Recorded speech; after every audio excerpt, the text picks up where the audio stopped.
لا حول ولا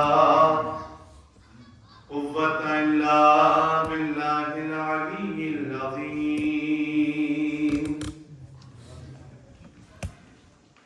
أعوذ بالله من الشيطان الرجيم. بسم الله الرحمن الرحيم. الحمد لله رب العالمين. الصلاة والسلام على أشرف الأنبياء والمرسلين سيدنا ومولانا ومولى الثقلين محبوب رب المشرقين جد الحسن والحسين على من اختاره من شجرة الأنبياء ومشكاة الضياء المنهاج البادي والكتاب الهادي مولده بمكة وهجرته بطيبة أرسله بالدين المشهور والعلم الماثور والكتاب المستور النور الساطع والضياء اللامع سيدنا الممجد المصطفى الأمجد أبي القاسم محمد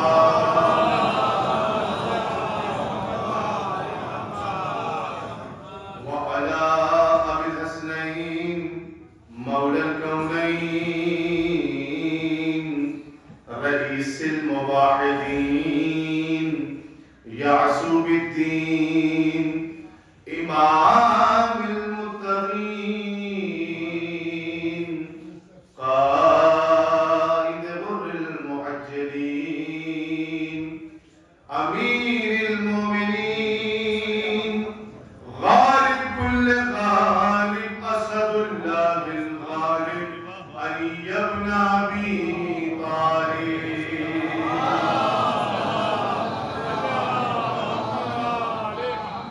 وعلى أهل بيت النبوة ومعدن الرسالة. أما بعد فقد قال رسول الله صلى الله عليه وآله وسلم. بسم الله الرحمن الرحيم. هذه مثيل الخديجة صلى الله عليه وسلم.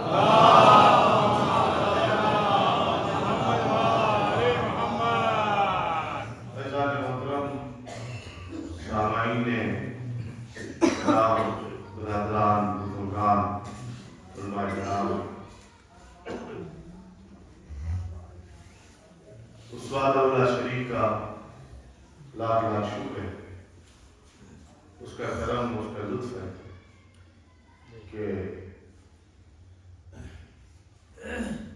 اس نے ہم بے مثال اور ہم فقیروں کی بیاض حیات کے صفوں پر بنو ہاشم علیہ السلام کی خوشی اور غم کو تحریر فرمایا. اہل بیت علیہ السلام کے غم اور ان کی خوشی کو ہماری زندگی کی کتاب میں لکھا، اور یوں بھی اس وحدہ لا شریک کا شکریہ واجب ہو جاتا ہے جب بھی کبھی فرش ادا نصیب ہو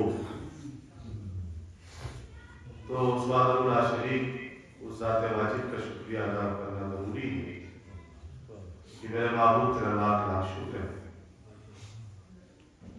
کہ تو نے ہمیں اتنی توفیق دی اور تیری توفیقات ہم سب کے شامل حاضرین کہ دنیا کی ڈوبتی ہوئی کشتی سے نکال کر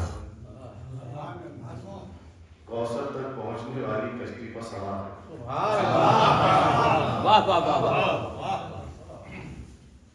فرش عطا کشتی نجات نہیں تو اور کیا ہے کہ انسان ہر طرح کے گناہ سے پاک ہو جائے، حدود ہدایت میں آ کر بیٹھ جائے گا،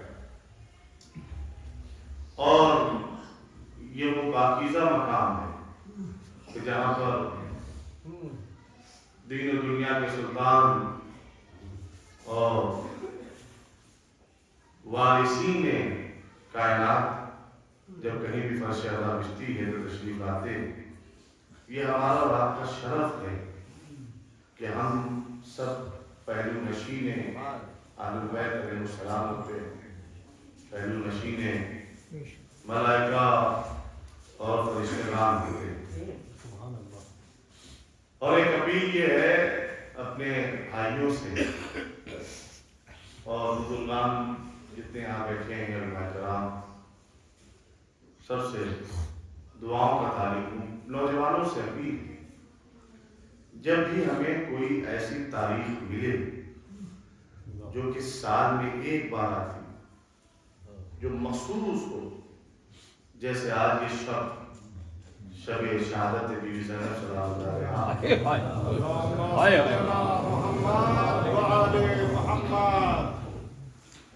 تو اس کا اہتمام 1 گھنٹے میں نہیں، اس کے لیے اپنے آپ کو آمادہ کرنا صرف 5 منٹ میں نہیں، پھر اس کی آمادگی پورے طریقے سے ہونی چاہیے۔ سبحان اللہ، سبحان اللہ، سبحان اللہ۔ کیونکہ یہ جو ایام اور یہ تاریخیں آتی ہیں، بہت سے لوگ ایسے ہیں کہ جو قبروں میں جا چکے ہیں اور واہ حسرتہ کے نعرے بلند کر رہے ہیں، کاش کہ ہم بھی ہوتے، کاش کہ ہم بھی ہوتے۔ کیونکہ اکثر انسان دنیاوی غفلتوں میں رہتا ہے یا ذمہ داریوں میں رہتا ہے، جس کی وجہ سے وہ اہتمام نہیں ہو سکتا جو اہتمام ہونا چاہیے۔ اہتمام سے مراد یہ مائک اور یہ ممبر یا خانوں کو سجا ہونا نہیں، یہ بھی اہتمام نشان ہے۔ اہتمام سے مراد یہ ہے خود اپنے آپ کو اس ذکر کے لیے وادار کرنا، اس عبادت کے لیے اپنے آپ کو تیار کرنا۔ اور ایسی شہزادی، ایسی خاتون کا تذکرہ آج کی شب مقصود ہے کہ جو 1,24,000 انبیاء کا وارث بنے، اسے حسین کہتے ہیں۔ حسین مقصد کی وارثہ بن جائے،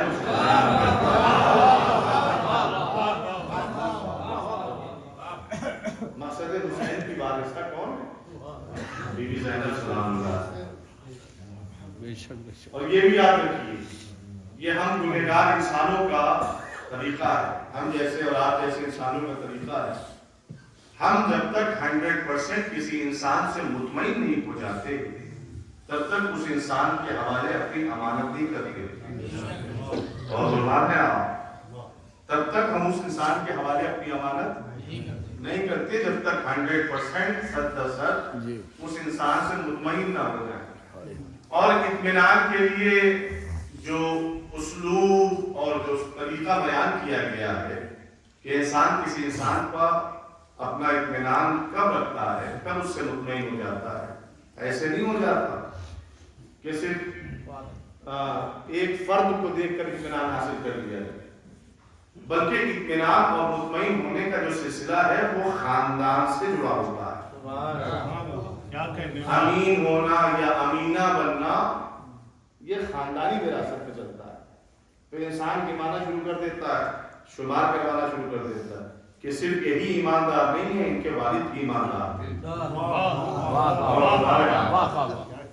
صرف یہی پرہیزگار نہیں ہے، ان کا گھرانہ پرہیزگار ہے۔ تو جب انسان بیک گراؤنڈ دیکھ لیتا ہے، جب انسان خاندانی اسٹیٹس دیکھ لیتا ہے، تب جا کر انسان کسی انسان پر اپنا 100% اطمینان ظاہر کرتا ہے، مطمئن ہوتا ہے انسان۔ تو یہ ہے ہم اور آپ جیسے انسانوں کے لیے کہ اگر ہمیں مادی امانت کسی انسان کے حوالے کرنی ہو تو جب تک ہم اس انسان کی شخصیت سے مطمئن نہیں ہو جاتے تب تک ہم اسے اپنا امین نہیں سمجھتے، ہم اس کے حوالے اپنی امانت نہیں کرتے۔ اور یاد رکھیے، اگر گاؤں اور محلے کے 10-20 لوگوں نے کسی انسان کو امین کہہ کر اپنی امانتیں اس کے حوالے کر دی تو پھر اس انسان کا مرتبہ محلے میں بڑھ جاتا ہے، اس انسان کا مرتبہ اس گاؤں قصبے میں زیادہ ہو جاتا ہے، لوگ اسے عزت کی نگاہوں سے دیکھنے لگتے ہیں، حالانکہ 10-20 لوگوں نے ہی اپنی امانت رکھی ہے۔ اور ہمارا پورے ملک نے اپنی امانت نہیں رکھی ہے، اس کے پاس پورے شہر نے اپنی امانت نہیں رکھی ہے، ایک ہی خطے کے کچھ افراد نے اس انسان کے پاس اپنی امانت رکھی کہ اس کی امانت کا جو شورا ہوا اس کی وجہ سے اس کے مقام اور مرتبے میں اضافہ ہونا شروع ہو جاتا ہے۔ اب ذرا سوچیں کہ اگر کسی ایک انسان جو گنہگار ہے، جس کے پاس قسمت کا ملکہ نہیں ہے، اگر ایسے انسان کے پاس 10-20 لوگ اپنی امانت رکھ دیں تو وہ امین ہونے کی حیثیت سے لوگوں کی نگاہ میں محترم ہو جاتا ہے۔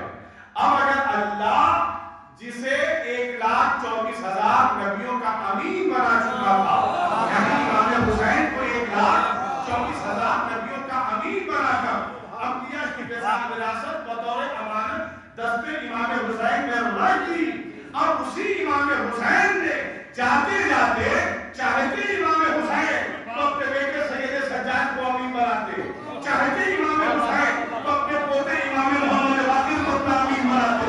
نہیں، دنیا کو عظمت زینب سمجھانی تھی کہ دنیا دیکھ لے اللہ جہاں اپنی امانتیں رکھتا ہے اسے حسین کہتے ہیں، حسین اپنی امانتیں کسے سونپ دے۔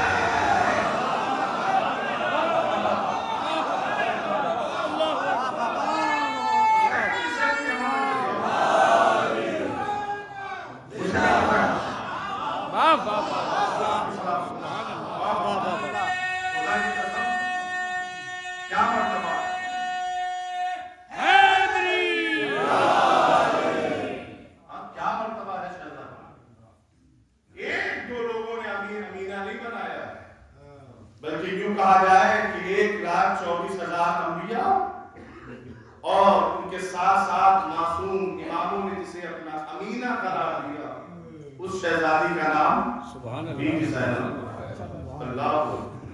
اور آپ دیکھیں کہ علماء کرام شیخ مفید علیہ رحمہ جیسے لوگوں نے جو ہماری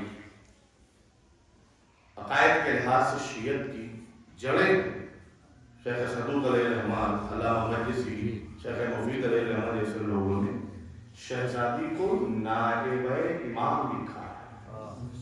اللہ دیکھیں، کسی کا نائب بننے کے لیے، ابھی میں حدیث کی طرف آؤں گا، لیکن نوجوانوں سے میں چاہتا ہوں کہ ایک تنقید کا خیمہ کھڑا ہو جائے اور پھر اسی خیمے کے اندر کی گفتگو ہو انشاءاللہ۔ آپ کیا نائب امام کہا ہے؟ لیکن نائب ہونے کے لیے خصوصیات کا ایک ہونا ضروری ہے، صفات کا ایک ہونا ضروری ہے، اور اگر آپ دیگر عنوان سے بھی دیکھیں تو جنس کا ایک ہونا ضروری ہے، جنس کا ایک ہونا بھی ضروری ہے، اور 100% جو صفات اس شخصیت میں پائی جاتی ہیں، اگر اس کا کوئی خلف بننا چاہے، کوئی نائب بننا چاہے تو وہ صفات ایک جیسی ہونی چاہیے۔ امام حسین کا نائبہ، امام حسین کی نائبہ لکھا ہے علماء نے، اور وہ کیوں لکھا ہے؟ چلیے اب اللہ کے نبی کی بارگاہ میں چلتے ہیں۔ امت ہمارے اور آپ کے نبی حضرت محمد مصطفیٰ صلی اللہ علیہ وسلم اور آنے کے بعد جیسے وہ آئے معدت نازل ہوئی تھی، ویسے ہی یہ حدیث لسان سید المرسلین سے ثابت ہوئی، جس کو میں نے سرنامہ سخن قرار دیا۔ جیسے وہ اس وقت آئے تھے اور آن کے کہہ رہے تھے، اے نبی اللہ، آپ نے ہم تک نماز پہنچائی، روزہ پہنچایا، حج و زکات یہ وہ سارے احکامات پہنچائے، بڑی مصیبتیں آپ نے اٹھائیں، ہم آپ کو اس کا صلہ دینا چاہتے ہیں. تو اس وقت رسول خاموش تھے اور وحی نازل ہوئی کہ اگر کچھ کرنا ہی چاہتے ہو تو لا اسألکم علیہ اجرا الا المودۃ. اسی طریقے سے امت رسول کی بارگاہ میں آئی اور اس لیے آئی ہے کہ دیر ہی صحیح، لیکن مسلمانوں میں کچھ لوگ ایسے تھے کہ جن کے اندر غیرت پیدا ہوئی، جن کے اندر یہ خیال آیا. کس بات کا خیال اور کیسی غیرت؟ وہ آئے آپ کے کہتے یا رسول اللہ سب جانتے ہیں کہ پورا عرب مقروض ہے ام المومنین حضرت خدیجہ سلام اللہ علیہا. سب جانتے ہیں پورا عرب مقروض ہے شہزادی کا، جناب خدیجہ کا. پھر کہنا کیا چاہتے ہو؟ کہ یا نبی اللہ اس سے پہلے کہ ہم اس اپنی محسنہ کے ساتھ، ہمیں خیرات دینے والی کے ساتھ ہم کچھ احسان کرتے، اس کا بدلہ دیتے، اس کے بدلے میں ہم کچھ واپس کرتے، وہ ہمارے درمیان میں چلی گئی. اب ہم یہ چاہتے ہیں کہ ہم اس شہزادی کا، اس بیوی کا، اس کے احسانات کے بدلوں میں سے کچھ بدلہ، کچھ چیزیں واپس کریں. اگر ہم چاہتے ہیں کہ بیوی خدیجہ سلام اللہ علیہا کے ساتھ نیکی کریں، ان کے احسانوں کا بدلہ دیں، تو یا رسول اللہ آپ ہمیں بتائیں کہ ہم ایسا کون سا عمل انجام دیں کہ ہمارا وہ عمل بیوی خدیجہ سلام اللہ علیہا کے ساتھ جو ہم پر انہوں نے احسان کیا، ہماری محسنہ تھی، اس کا بدلہ کرا پائے. تو اللہ کے نبی نے اپنی امت کو دیکھا اور دیکھنے کے بعد کہا کہ انتظار کرو، کچھ مدت تک انتظار کرو، پھر ہم اس مسئلے کا حل جو آج تم ہم سے پوچھنے آئے ہو، اس مسئلے کا حل تمہیں بیان کریں گے. انہوں نے کہا کب تک انتظار کریں؟ تو رسول نے کہا کہ انتظار کرو، مدت نہیں بتائی. اچھا لوگ چلے گئے. اب وہ تاریخ لکھتی ہے کہ جب جناب زینب سلام اللہ علیہا آغوش مادر میں آئیں اور اللہ کے نبی والد خانہ بی بی زہرا ہوئے تو دیکھا کہ اپنی بیٹی کے ہاتھ میں جناب زینب سلام اللہ علیہا میں ایک بیٹی ہے بی بی سیدہ کی آغوش میں. پچھلے سال آپ نے سنا ہے، اسے میں گریز کرتے ہوئے آگے بڑھنا چاہتا ہوں. وہ نام کا رکھنا، جناب امیر سے پوچھنا کہ یا علی آپ نے اس بیٹی کا نام معین فرمایا؟ اپنی بیٹی سے پوچھا تو بی بی سیدہ کہتی ہے کہ میں نے ابوالحسن سے کہا، تو ابوالحسن نے جواب دیا کہ رسول کے رہتے ہوئے میں سبقت نہیں لے سکتا. اب رسول آئے ہوئے ہیں. جب اللہ کے نبی نے سنا کہ علی نے یہ جواب دیا کہ رسول کے ہوتے ہوئے میں سبقت نہیں لے سکتا، تو پھر اللہ کے نبی نے ساتھ فرمایا تو پھر اللہ کے ہوتے ہوئے محمد بھی سبقت نہیں لے سکتا. یعنی جناب سیدہ نے ذمہ داری جناب امیر پر رکھی، جناب امیر نے ذمہ داری رسول اللہ پہ رکھی، اللہ کے نبی نے اس ذمہ داری کو اللہ کے حوالے کر دیا.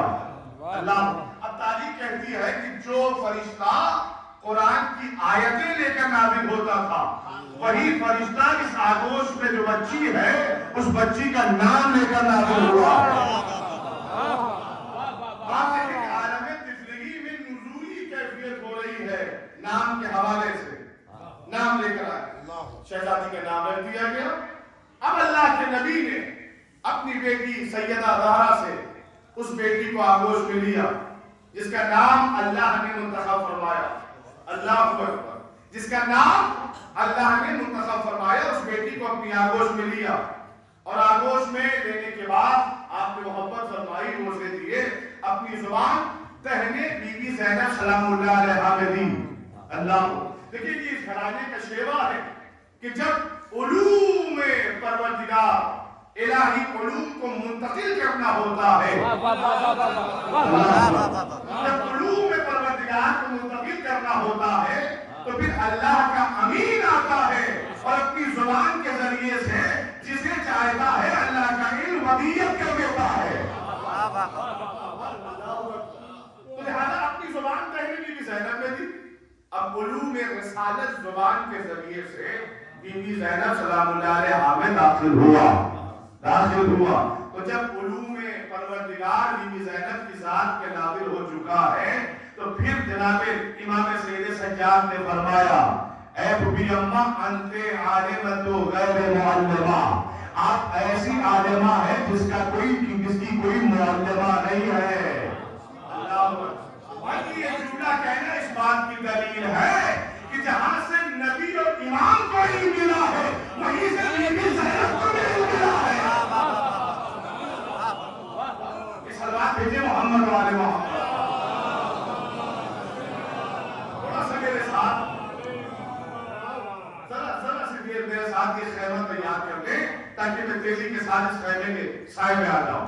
تو جہاں سے یہ بات طے ہے کہ جہاں سے نبی، انبیاء اور اماموں کو علم حاصل ہوا ہے، اسی مقام سے بی بی زینب سلام اللہ علیہا کو بھی علم الہی آپ کو حاصل ہوا ہے۔ اور اس پر امام کی، اللہ کی حجت کی سند بھی ہے کہ آپ ایسی عالمہ ہیں جن کی کوئی معلمہ نہیں۔ تو مجھے بتائیں کائنات میں کوئی ایسا ہے کہ جو بغیر معلم کے عالم بن جائے؟ کوئی ایسی معلمہ ہے، کوئی ایسی عالمہ ہے جو بغیر معلمہ کے عالمہ بن جائے؟ کہیں کوئی ایسی عالمہ یا عالم نہیں ملے گا، اور اگر کوئی ایسا مل جائے تو بس سمجھ جانا کہ اس کا تعلق بنو ہاشم سے ہے، بنو امیہ سے نہیں ہے۔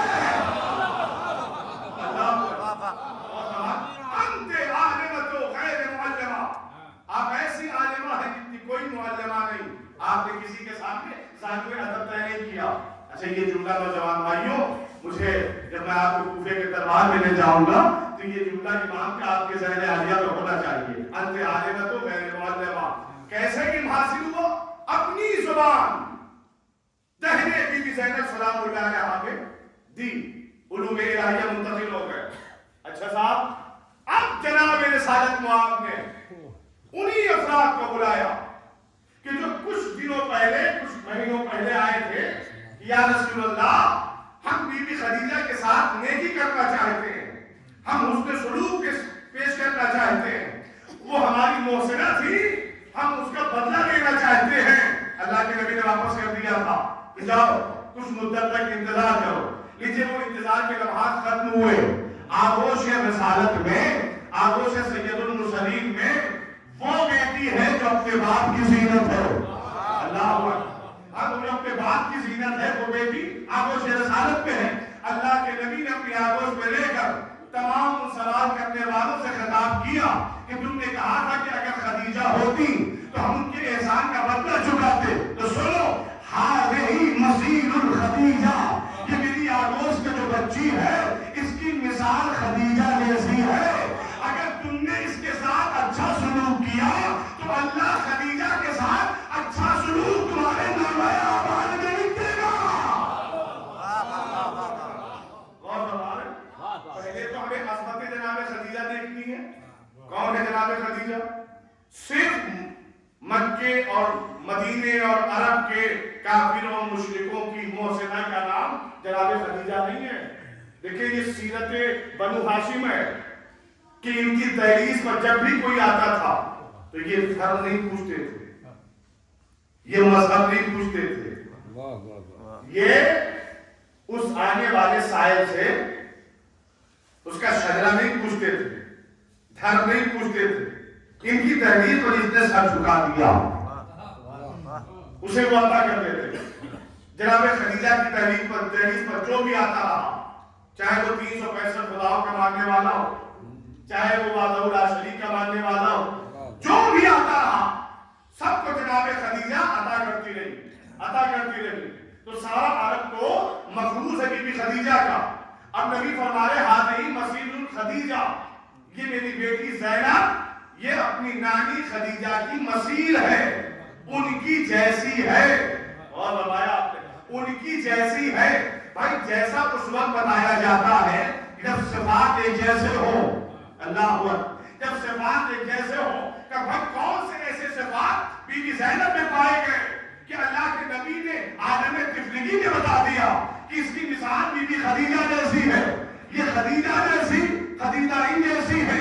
لیکن بہت کم مواقع ایسے ہیں کہ جب نبی نے لفظ جیسا استعمال کیا ہے۔ کون کون سے مواقع ہیں؟ جناب امیر کی طرف اشارہ کیا، علی مجھ جیسے ہے، میں علی جیسا ہوں۔ اللہ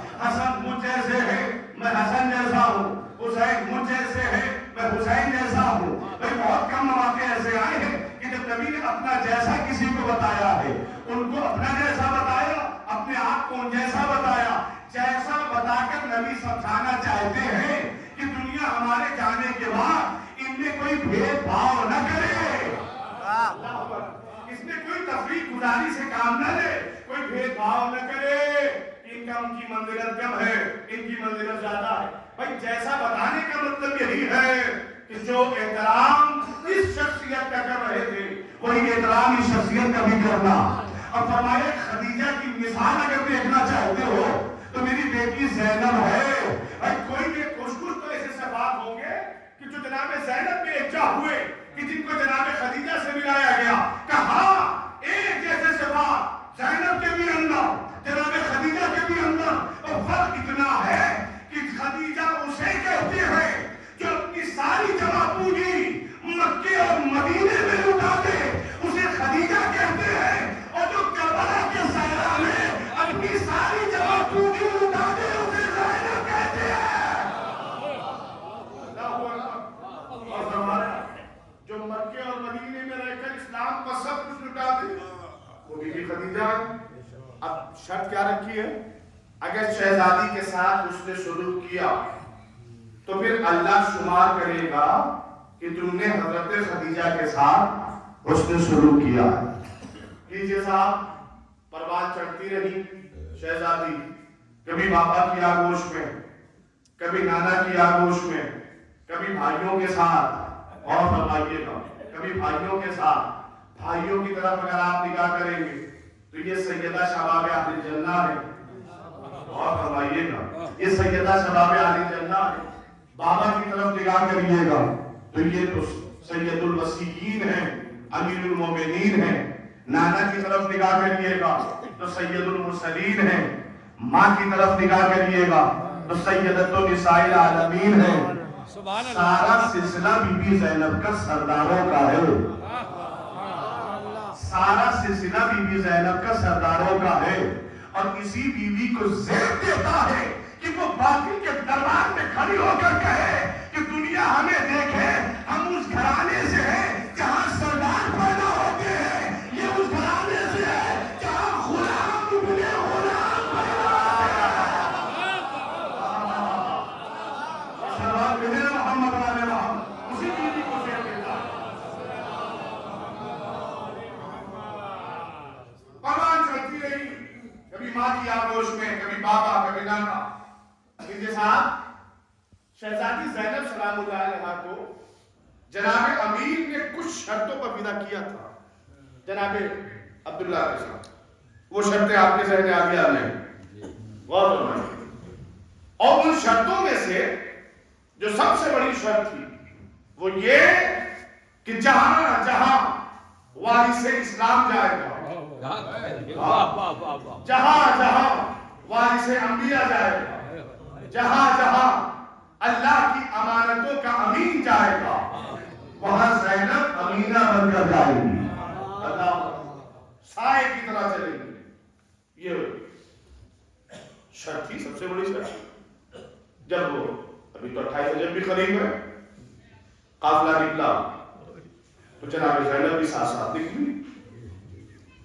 ہر ایک مقام پر امام حسین کے ساتھ جناب زینب ہے۔ ایک لمحے کے لیے بھی امام حسین کو نہیں دیکھتی تھی تو فوراً مولا عباس کو بلاتی تھی، جناب علی اکبر کو بلاتی تھی، اور امام حسین کو اپنے قریب بلاتی تھی۔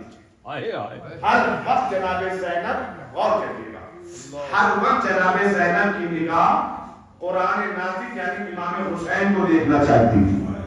اللہ، امام حسین کو دیکھنا چاہتی تھی۔ دیکھو ملا تو نہیں تاریخوں میں، کہا تو نہیں معصومین نے، لیکن دل کی آواز ہے جو زبان سے نکلنا چاہتی ہے۔ ہاں، یہ کیسا کردار جناب زینب پیش کر رہی ہے۔ بھائی مدینے میں تھی تب بھی جناب زینب ہر وقت امام حسین کو دیکھنا چاہتی تھی، سفر پر نکلی ہر وقت امام حسین کو دیکھنا چاہتی ہے، اور جب وصیت فرماتی تھی مولا عباس سے، جناب علی اکبر سے، اپنے بیٹوں سے، تو یہی وصیتوں میں سے ایک ہی وصیت ہمیشہ ہوتی تھی، عباس میرے بھائی حسین سے خبردار، علی اکبر میرے بھائی حسین سے خبردار، اور محمد میرے بھائی حسین سے خبردار۔ ہر وقت سائے کی طرح بی بی زینب بنی۔ میری طرف دیکھیے گا، تاریخ میں میرا بنائی، لیکن میں نے کہا کہ دل کی آواز جو زبان سے نکلنا چاہتی ہے۔ بھائی ایک بیوی اور ہے مدینے میں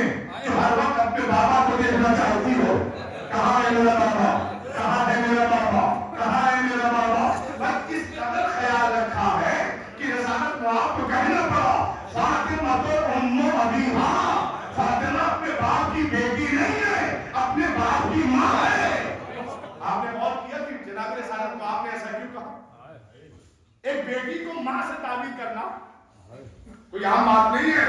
ایسا کیوں کہا؟ غور کریے ایسا کیوں کہا؟ کہتے کہ میری بیٹی فاطمہ کائنات کی سب سے اچھی بیٹیوں میں بیٹی ہے، لیکن یہ نہیں کہا. فرمایا ام ابیہا.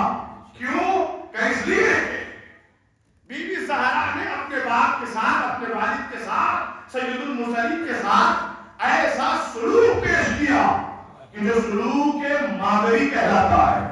اللہ اکبر. ماں کا سلوک کہلاتا ہے. ہر وقت اپنے بابا کو دیکھنا چاہتی تھی، ہر وقت اپنے بابا کو نگاہ کرتی تھی، اور بابا بھی ہر وقت بیٹی کو دیکھنا چاہتے تھے، ہر وقت بیٹی کا احترام کرنا چاہتے تھے، ہر وقت. یعنی دونوں طرف سے ایک جیسا عمل دکھائی دے رہا تھا. اور یہی جناب زینب کے ساتھ ہو رہا ہے.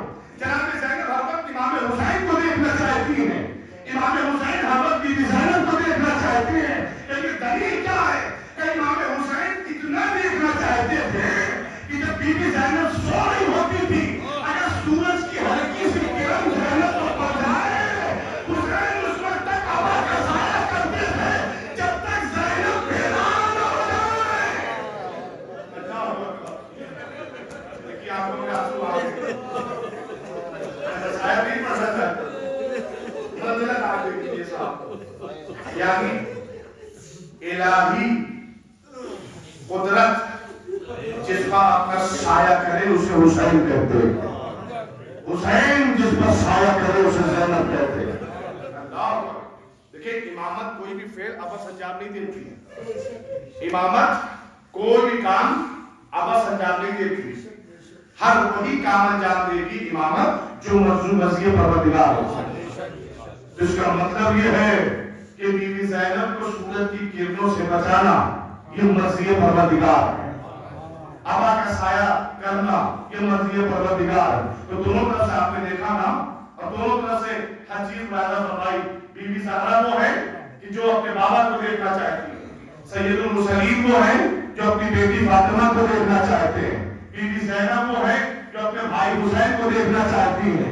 امام حسین وہ ہے جو اپنی بہن بی بی زینب کو دیکھنا چاہتے ہیں. دونوں طرف سے ایک ہی جیسا عمل دکھائی دیا کہ جب جب بی بی سیدہ آتی تھی سید المرسلین احترام میں کھڑے ہوتے تھے، اور جب جب بی بی زینب آتی تھی امام حسین احترام میں کھڑے ہوتے تھے.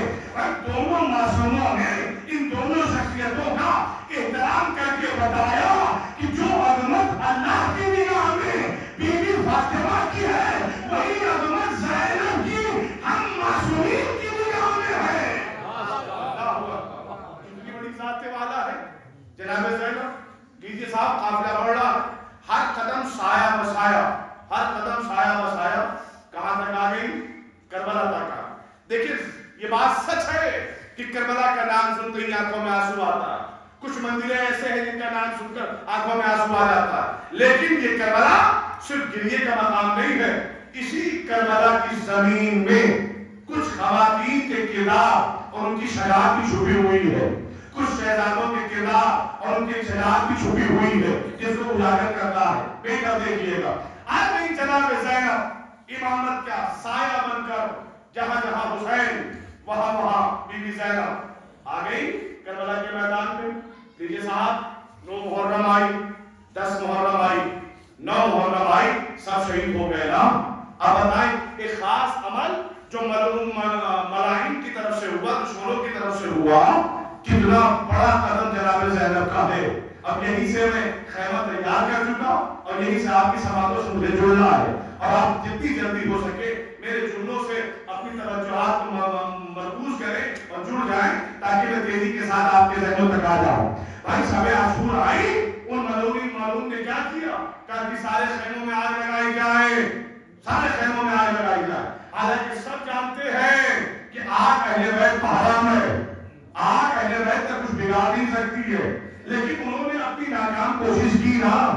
اگر انہوں نے اپنی ناکام کوشش کی تو پھر بھرپور کوشش وہ خاتون کرے گی بچانے میں کہ جس کو اللہ کے نبی نے جناب خدیجہ جیسا بتایا ہے. یہ خدیجہ جیسی ہے. اب تاریخ کہتی خیموں میں آگ لگی، اور جیسے ہی آگ لگی ایک خیمہ جلا، دوسرے خیمے میں، دوسرا خیمہ جلا، تیسرے میں، سارے خیمے جل گئے. اب وہ خیمہ بچا ہے جس میں اللہ کی حجت ہے، یعنی امام سید سجاد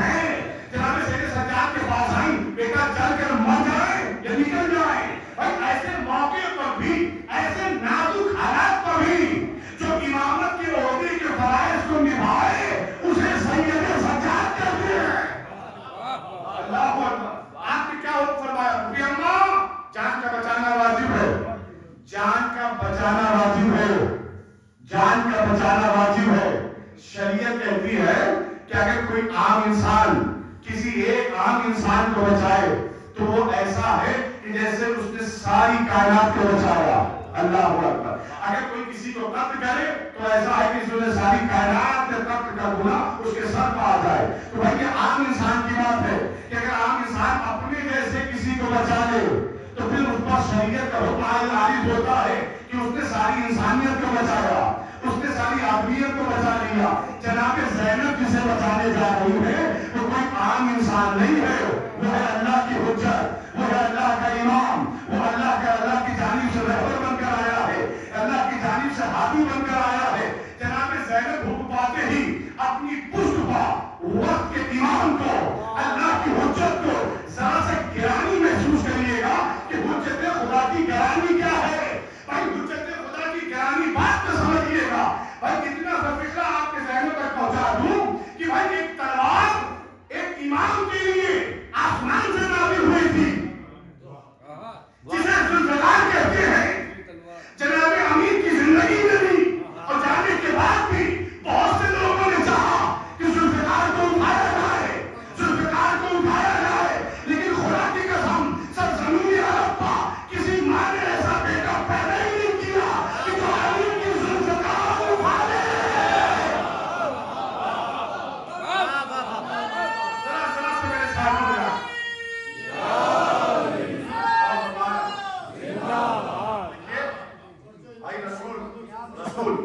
رسول اپنے بعد اپنا ماما چھوڑ کے گئے, اپنی ابا چھوڑ کے گئے, ابا چھوڑ کے گئے, اب ماما چھوڑ کے گئے. کوئی اور نہیں, خاندانی کے لوگ آئے تھے. جناب عباس آئے, مجھے تو مولا کائنات کا منع نہیں کیا. لو وہ تو ماما بھائی کتنا بھاری ہوگا, ابا کتنی بھاری ہوگی, کیا بات ہوگا. کپڑے کے اعتبار سے دیکھا ہے. اب ماما دے دیا, اب اٹھاؤ. کپڑے کا ماما نہ اٹھا سکے, کپڑے کی ابا نہ اٹھا سکے. آئے دیکھیے کبھی کبھی ایسا ہوتا ہے کہ خطیب کھل کے بیان نہیں کر پاتا, خطیب اپنے لفظوں کو پہنچا نہیں پاتا, لیکن جب وہ خود سمجھ جاتا ہے تو اس کیفیت کا مزہ خود دینے لگتا ہے. اور وہ حالت اس وقت میری ہے. بہتر دیکھیے اب مامے کا وقت کیا ہے, ابا کا وقت کیا ہے, لیکن جناب عباس ابن مطلب ہاشمی گھرانے سے اٹھانا چاہا, پنڈلیوں کا زور لگایا لیکن اٹھا نہ پائے.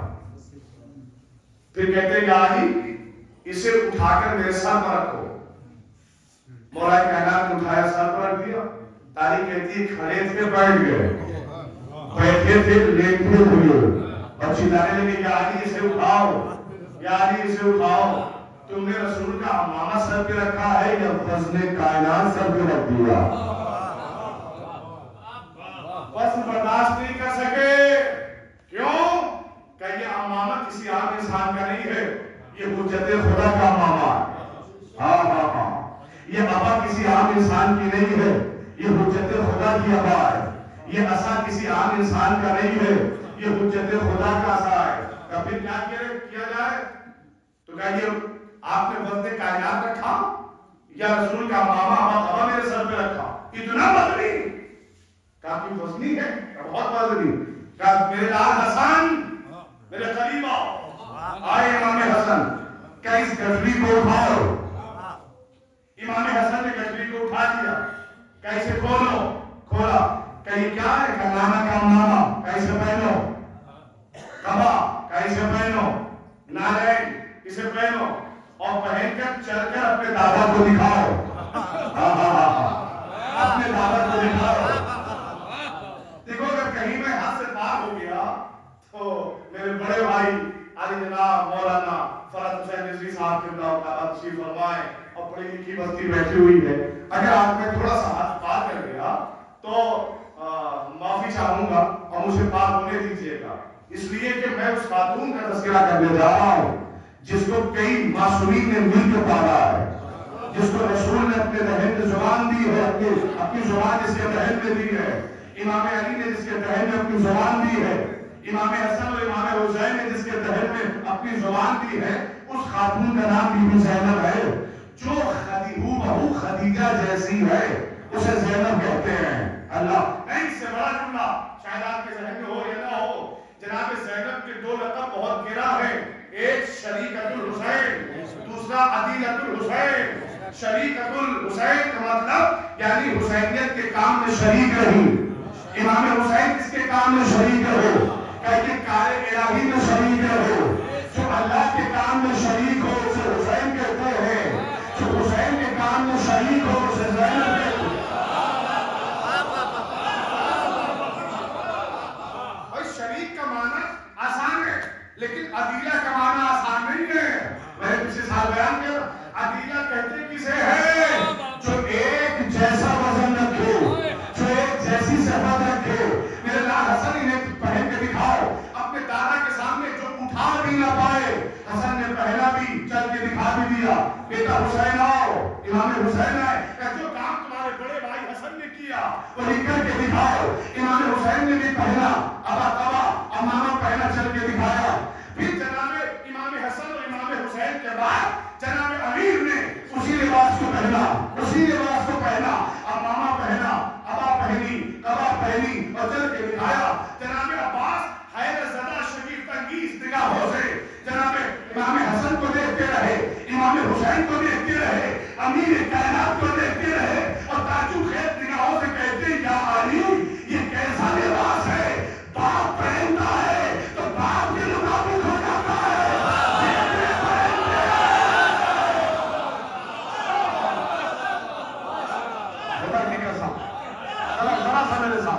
یہ کیسا لباس ہے؟ باپ پہنے تو باپ کے مطابق، بیٹا پہنے تو بیٹے کے مطابق۔ بھائی بات کہاں سے چلی تھی کہ ایک لوہا نازل ہوا تھا جناب امیر کے لیے، ایک لوہا آیا تھا نا، فی ہے باس شدید، جس کو اللہ نے قرآن میں جس کے قصیدے پڑھے اس لوہے کی، اسے ذوالفقار کہتے ہیں۔ جناب امیر کے زمانے میں بھی اور ان کے جانے کے بعد بھی بہت سے لوگوں نے چاہا نہ لباس رسول اٹھا سکے، نہ لباس رسول اٹھا سکے، نہ ذوالفقار جناب امیر اٹھا سکے، لیکن اسی ذوالفقار کو امام حسن نے بھی اٹھایا، امام حسین نے بھی اٹھایا، امام زین العابدین نے بھی اٹھایا، امام محمد باقر نے اٹھایا۔ یہ سلسلہ ہوتے ہوئے ایک نے اٹھا کر اپنے باپ والے کو دیا، اس نے اپنے باپ والے کو دیا، آخری امام کا سلسلہ آ گیا نا۔ تو ذوالفقار کس کے پاس ہے؟ آخری امام کے پاس میں نہیں، ذوالفقار آخری امام کے پاس نہیں ہے، ذوالفقار اللہ کی آخری حجت کے پاس ہے۔ ارے جہاں میں جانا چاہتا ہوں نوجوانوں میرے ساتھ میں رہیے گا، یعنی حجت کے علاوہ نہ کوئی لباس رسول اٹھا سکتا ہے، حجت کے علاوہ نہ کوئی لباس رسول اٹھا سکتا ہے، نہ جناب امیر کی تلوار اٹھا سکتا ہے، وہی اٹھائے گا جو حجت خدا ہوگا۔ تو بھیا جو لباس رسول اٹھا لے اسے حجت خدا کہتے ہیں، جو اپنی خود پر اللہ کی حجت کو اٹھا لے اسے زینب کہتے ہیں۔ نہیں ذرا سا ٹھہر جا، میں نے شاید جلدی کر دی یہ جملہ کہنے میں۔ واہ واہ واہ واہ، آپ دیکھیں کہ کتنا وزن ہے لباس حجت میں، کوئی اٹھا نہیں پایا، تلوار میں کوئی اٹھا نہیں پایا، کوئی نہیں اٹھا پایا۔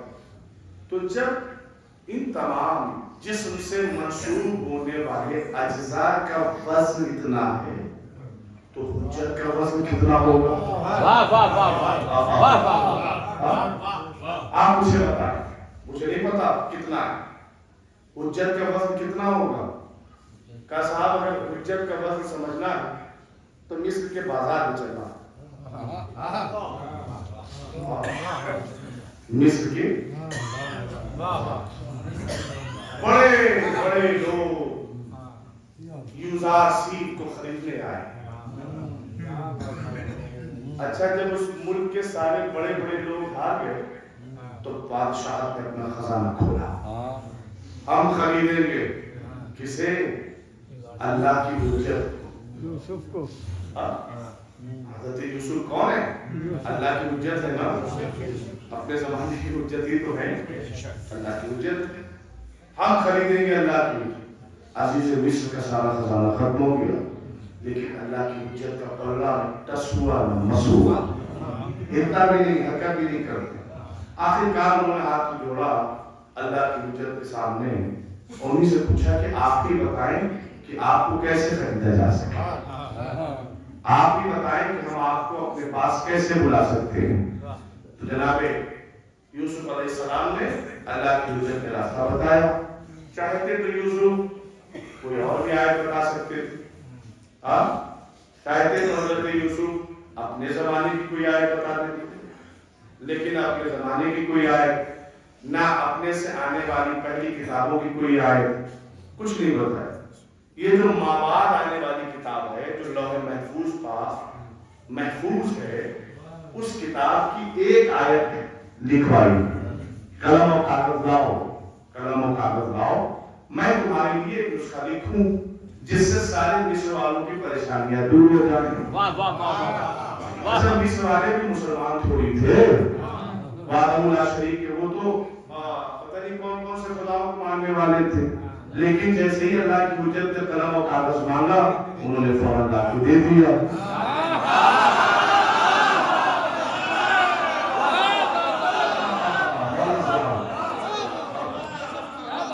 جیسے ہی اللہ کی حجت نے کاغذ و قلم مانگا، مسلمان نہ ہونے کے بعد بھی انہوں نے لا کر سونپ دیا. مکے اور مدینے کے مسلمانوں، غیرت کے پانی میں ڈوب کر مر جاؤ. وہ تو مشرک ہے کہ ان کے نبی نے قلم و کاغذ مانگا تو جانتے نہیں تھے کہ اللہ کا نبی ہے، اس کے باوجود بھی قلم و کاغذ دے رہے تھے. تم نے تو اللہ کے نبی کو کئی سالوں ان کے ساتھ رہ کر دیکھا بھی ہے، سمجھا بھی ہے، نبی مانتا رہا، لیکن تم نے نہ قلم دی نہ کاغذ دیا. مشرک ہے، تم سے تو بہتر کافر ہے نا. لیکن یہ بات طے ہو گئی صاحب. میری طرف دیکھیے گا کہ جب بھی اللہ کی حجت قلم و کاغذ مانگے تو اس کا مطلب یہ ہے کہ امت مصیبت میں ہے. اس کا مطلب امت مصیبت میں ہے اور وہ نبی اس امت کو مصیبت سے چھٹکارا دلانا چاہتا ہے، وہ حجت چھٹکارا دلانا چاہتی ہے. اب اگر امت ہوشیار ہے تو اپنی مصیبت کا نسخہ لے لیتی ہے، اور اگر بیوقوف و جاہل ہو تو قلم و کاغذ دینے سے منع کر دیتی ہے. چاہتے تو اپنے سے پہلے جو کتابیں نازل ہوئی ہیں ان کی کوئی آیت بتا دیتی ہے. نہیں، وہی آیت جو قرآن مجید میں نازل ہونے والی. کیا بتایا؟ بسم اللہ الرحمن الرحیم. ارے اللہ کی حجت کا فضل دکھاؤ آپ کو تو میری طرف دیکھنا، اور انشاءاللہ آپ کے قلوب شاد ہو جائیں گے اور جذبہ ایمانی میں اور بلولا پیدا ہوگا. کیا لکھا جناب یوسف نے؟ بسم اللہ الرحمن الرحیم. اب وہ لکھے ہوئے کچھ حروف بسم اللہ کے دوسرے پڑھنے میں رکھے گئے. سارا مصر آنکھوں کو کھول کر دیکھ رہا تھا کہ جو کام درہم و دینار نہ کر پائے، جو کام سونا اور چاندی نہ کر پایا، جو کام خزانے نہ کر پائے، وہ کاغذ پر لکھی ہوئی ایک آیت نہ کر دیا بسم اللہ الرحمن الرحیم. تو بھائی جب آپ مفسرین سے پوچھیں گے، جب آپ علماء سے پوچھیں گے تو آپ کو ایک ہی جواب ملے گا کہ بھائی کون سا ایسا وزن ان حروف پہ آ گیا کہ جناب یوسف اللہ کی حجت تھے، ان کا پلہ اوپر چلا گیا، کاغذ کا پلہ نیچے آ گیا. کب اس میں لکھا ہوا تھا بسم اللہ الرحمن الرحیم؟ کیا ایک ہی آیت تو لکھی تھی؟ کیا نہیں، ایک آیت نہیں، سارا قرآن لکھا ہوا تھا. قرآن لکھا ہوا تھا. کیا تم نے نبی سے سنا نہیں ہے کہ سارا قرآن الحمد میں ہے؟ الحمد، سارا قرآن الحمد میں، الحمد بسم اللہ میں، اور جو کچھ بسم اللہ میں ہے وہ بے کے نقطے میں ہے. جناب امین نے فرمایا تھا انا نقطۃ تحت اللہ.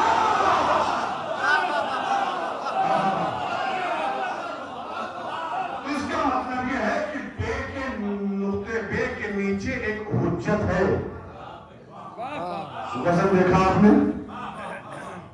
ہاں دیکھو، کوئی مشکک نہ ہو جائے، ظلم نہ پڑ جائے.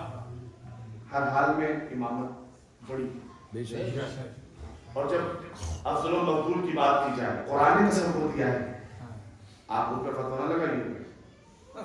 ہاں تلک الرسول، کہ ہم نے بعض رسولوں کو بعض پر فوقیت دی، تو جن کو فوقیت دی ہے وہ افضل. ہاں 1,24,000 میں سے 313 افضل، 313 میں 5 افضل، 5 میں 1 افضل.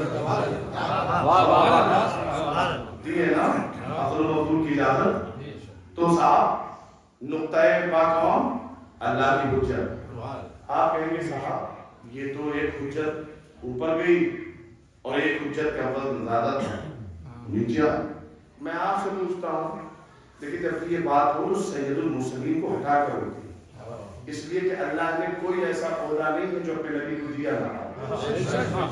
امامت بھی ان کے پاس ہے، نبوت بھی ان کے پاس ہے، ساری خوبیاں اپنے نبی کو سونپتی ہیں. تو لہٰذا نبی کو ہٹا کر بات ہوتی. تو میں آپ یہ کر رہا ہوں، مجھے بتائیں، جلدی سے بتائیں، نبوت بڑی ہے یا امامت؟ اچھا آپ نے جواب اپنے ذہن میں رکھیے. ہو سکتا ہے کہ کوئی بول کر اپنے آپ میں گلٹی محسوس نہ کرے، لہٰذا میں آپ کے ساتھ مجھے بتائیں جب ایک انسان پڑھتے پڑھتے اس لائق ہو جاتا ہے کہ اب اسے کرنی ہے پی ایچ ڈی، تو پی ایچ ڈی کرنے کے بعد وہ کیا بنتا ہے؟ ڈاکٹر. اور اسی ڈاکٹریٹ کے بنیاد پر اگر اسے کسی یونیورسٹی میں جاب مل جاتی تو کیا بن جاتا ہے؟ پروفیسر.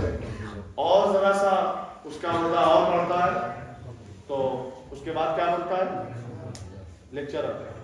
اس کے اوپر اور عہدہ مل جائے تو ایک آخری عہدہ بچا ہوا ہے. ہاں اس سے پہلے بھی ایک عہدہ H O D. H O D کے بعد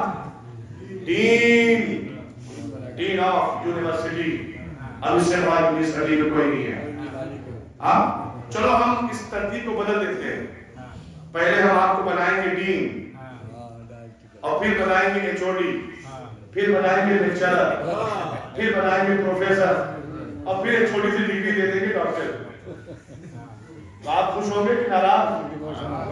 ارے مولانا اللہ نے انسان کی فطرت میں یہ بات رکھی ہے جب یہ پستی سے بلندی کی طرف جاتا ہے تو خوش ہوتا ہے، اور جب بلندی سے پستی کی طرف آتا ہے تو ناراض ہو جاتا ہے، ناراض ہو جاتا ہے. اور ایک بات نوجوان بھائیوں یہ بھی آپ کے ذہن عالیہ تک پہنچانا ضروری ہے. جب انسان پستی سے بلندی کی طرف جائے تو اسے کہتے ہیں پروموشن، اور جب بلندی سے پستی کی طرف آئے تو کہتے ہیں ڈیموشن. تو بات ہے نا، قانون یہی ہے اللہ کا کہ جب بھی ہم کسی کو ترقی دیں گے تو پہلے چھوٹا بنائیں گے، پھر اس سے بڑا بنائیں گے، پھر اس سے بڑا، پھر اس سے بڑا، پھر اس سے بڑا. اللہ نے ہدایت کا سلسلہ بھی ایسے رکھا. جب اس نے ہدایت کا سلسلہ شروع کرنا چاہا تو چھوٹے کو بھیجا، پھر اس سے بڑے کو بھیجا، پھر اس سے بڑے کو بھیجا، پھر 313 کو بھیج دیا، پھر 5 کو بڑا بنا دیا، پھر ایک کو جو سب سے بڑا تھا اسے بھیج دیا. نا نہیں کر دیکھیے گا اللہ نے سسٹم. ارے ابھی تو محفلوں کے دن چل رہے ہیں صاحب، شورائے کرام ہمارے نواز صاحب بیٹھے ہوئے ہیں اور ادھر شورائے کرام جن کا نام میں نہیں جانتا، سارے شورائے کرام. ابھی آپ کے یہاں کچھ دن بعد بہت بڑا جشن ہونے والا ہے نا، تو لہٰذا آپ کیسے چین کریں گے کہ صاحب کچھ شاعر ہم بلائیں گے 20 سال والے، کچھ 30 سال والے، کچھ 40 سال والے، اور کچھ 60 سال والے. ہم کیسے کیا کریں گے کہ جب محفل کا آغاز ہوگا تو پہلے چھوٹے پڑھیں گے، پھر اس سے بڑا پڑھے گا، پھر اس سے بڑا، پھر اس سے بڑا، پھر آخر میں کون پڑھے گا کہ جو عمر کے لحاظ سے اور شاعری کے لحاظ سے بزرگ ہوگا اسے مکہ محفل بنایا جائے گا. ہم نے کہا ایسا کیوں کر رہے ہیں آپ؟ آئیے ہم ترتیب بدل دیتے ہیں. پہلے بزرگ پڑھے گا، پھر اس سے کم سن، پھر اس سے کم سن، پھر اس سے کم سن. اب جو سب سے چھوٹا ہے گاؤں کا بچہ وہ پڑھے گا. یعنی مولانا اگر ایسا عمل انجام دے دیا تو محفل کا معیار بڑھے گا نہیں، گھٹے گا، پروموشن نہیں ملے گا، ڈیموشن. تو اب بات سمجھ میں آ گئی نوجوان بھائیوں؟ یعنی پروموشن اسے کہتے ہیں جو پہلے نہیں، جو بعد میں ملے، اس کے بعد ملے، اس کے بعد ملے، اسے پروموشن کہتے ہیں. اور جو اونچائی سے تنزلی کی طرف آ جائے اسے ڈیموشن کہتے ہیں. اگر مجھے سوچ کر بتاؤ کہ اللہ نے شیخ الانبیاء حضرت ابراہیم کو نبی پہلے بنایا یا امام پہلے